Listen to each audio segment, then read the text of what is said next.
You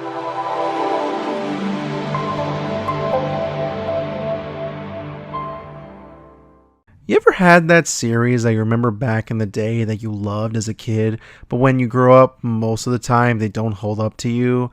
I mean, it happens. You used to like something back in the day, and now it doesn't interest you in the slightest. It's part of growing up. Though some might surprise you and actually end up holding up better than before and might even be underrated. Zatch Bell, or Konjiki no Gashbell, is one of those shows. I remember watching some episodes on Toonami and remembering that it was an odd series to say the least.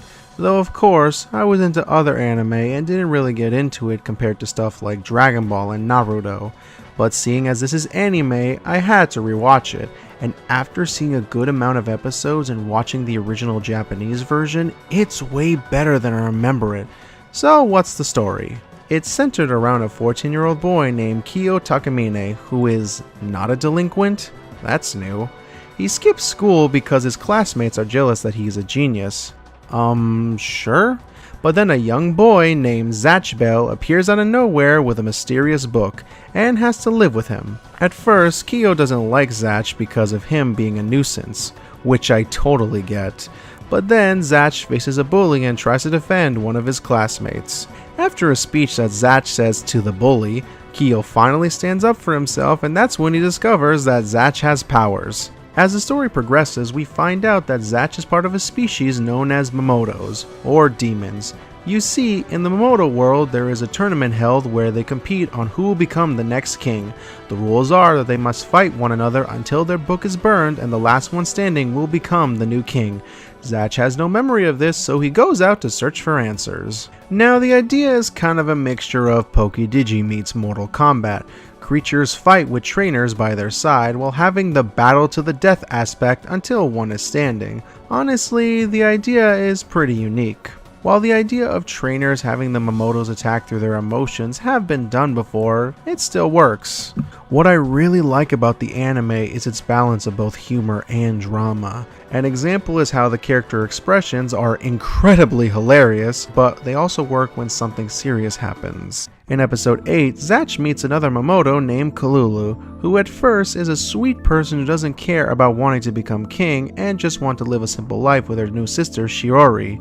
But then when Shiori reads a spell, it turns Kalulu into a monster attacking everything in sight.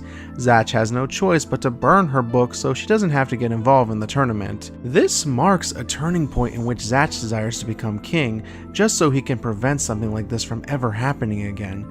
This was a really heartbreaking episode and shows how well the story is told. I also do like how Zatch gets new spells from learning lessons and connecting more with his partner Kyo. They do make a really good team. Kyo is really smart and comes up with really good strategies in the fights. His overthinking, however, is his greatest weakness. In one moment, there's a bank robbery and his friend Mizuno is one of the hostages.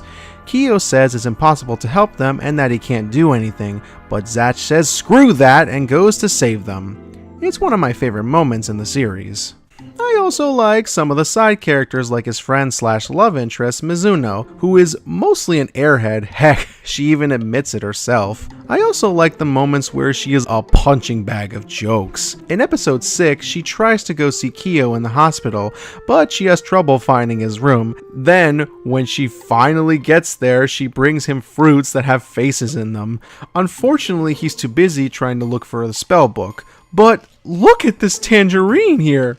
It's really funny! And then in another episode, Kyo thinks she got kidnapped and tries to think about positives of her, but he can't think of anything because of how useless she is that even the book starts crying.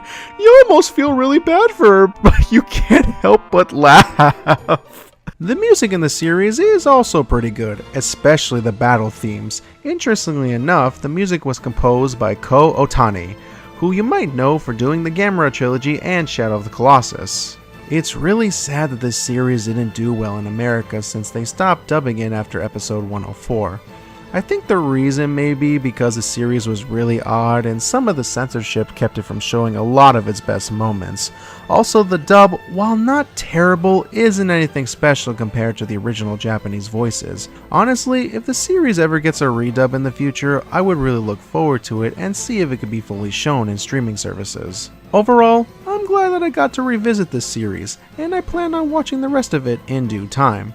However, some fans have said that I should check out the original manga due to the filler, but I'll see if that's true later on. It's funny, dramatic, action-packed, and well worth your time.